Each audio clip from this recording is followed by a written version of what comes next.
G'day. Thought I'd go for a bit of a paddle this morning.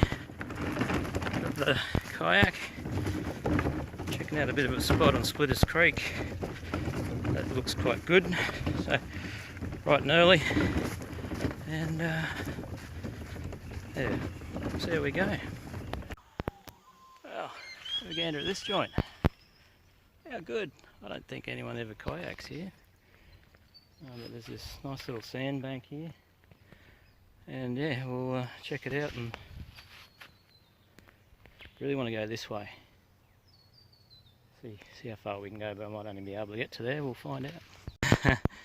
Well, I've had to do a bit of portaging, and I don't know if you can see that stuff.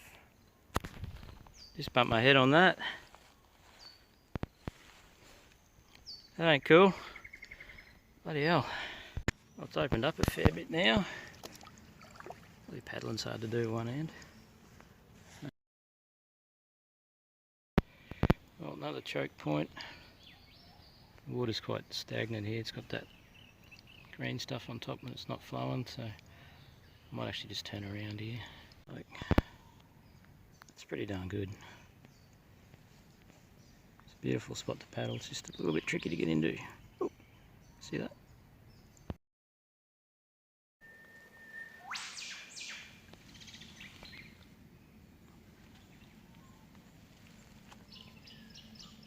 Oh, I think this spot's the end of the line.